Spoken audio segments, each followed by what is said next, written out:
Good evening, YouTube and rock fans around the world. Welcome back to another edition of Paisano's Music and Vinyl Talk. I am your host, as always, Paisano. Tonight, we're going to talk about what I consider to be the best American rock and roll band ever. I know a lot of people aren't going to agree with me, and perhaps some will, but we're going to talk about Aerosmith. And more specifically their 1984, 84-ish, 85-ish album. It was a comeback album, and I'll explain that in a minute. It's called Done with Mirrors. And this was a comeback album because it was the first time the original 5 members had played together in quite a while, probably about 5 years. Aerosmith had a real tough time as the 70s was drawing to a close. And there was some lineup changes. And it was no longer the original 5 guys, you know. And I don't know what transpired, but, a couple of them tried solo careers and working with other people. And evidently they came to some sort of agreement to get back together. So they did. And this album, I suppose you could look at it 2 ways. You know, I suppose you could look at it as a transition album to some bigger ones down the road. And you could also look at it as one of the worst albums in their, the repertoire. It's interesting to think about both sides of the coin there. If you're going to think about it as one of the worst albums of their career, I'm going to have to agree with that for sure.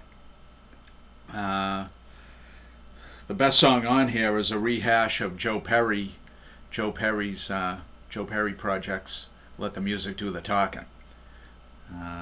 The song after that on side 1, My Fist Your Face, is probably the only other song worth mentioning here. The rest of the album is pretty forgettable. I was listening to it from start to finish, which I don't know if I ever did. And I found my mind wandering. It just really didn't hold my interest. The songs were, for lack of a better term, not memorable. It's a short album, just over 36 minutes, and it really couldn't get over fast enough.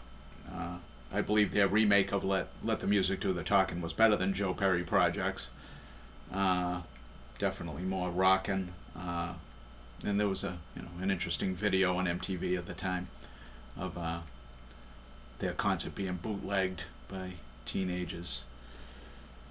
I actually saw them on this tour at the Lynn Manning Bowl in Lynn, Massachusetts in September of 1985, before my senior year in high school. And it was a good show. It was good because they played a lot of the old shit. And but as for this album, there's nothing on here that hadn't been done better before by these guys. Now, on the flip side of that argument, you could talk about this being the gateway to very successful albums in the late 80s and early 90s, namely Permanent Vacation in 1987 and Pump 1989 and Get a Grip was in the early 90s, maybe 92 or 93. All big smashes. Put them right back on top as a top hard rock concert draw, and the album sold quite a few copies. It was a big comeback for them, and this, I suppose you could say this was the gateway to all that. As you can see, there's Done with Mirrors. They really make a play on that. Writing is all backwards, and if you held it up to a mirror, it would look correct. And let's take a look at the vinyl. I bought this one pretty much brand new when it came out.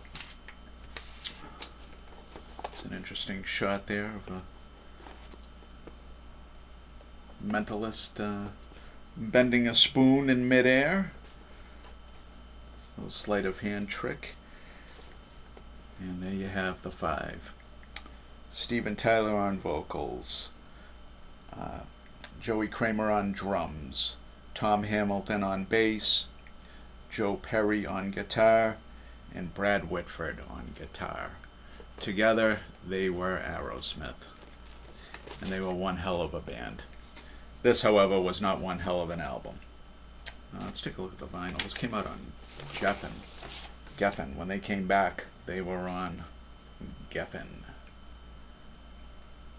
Classic, old school 80s Geffen label right there. Let's go with the track list in here. Of course, that's all backwards. So funny how they did that. Well, I know on side 1 starts off with Let the Music Do the Talking, followed by My Fist, Your Face. Let's see what we got after that. It's all backwards, but I'm pretty sure I can figure it out. Shame on You, and The Reason a Dog. Very interesting title. Side 2. Sheila, Gypsy Boots,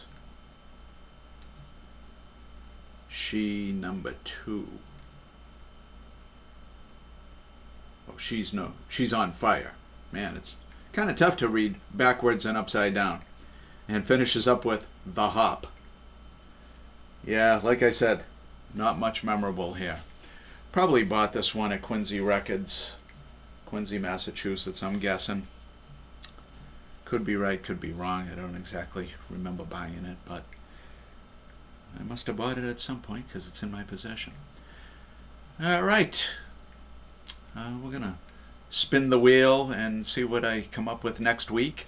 Hopefully it's one I can talk about a little more favorably. That would be nice, but tune in and find out. See what Paisano digs out of the crates. Thank you, and good night, YouTube.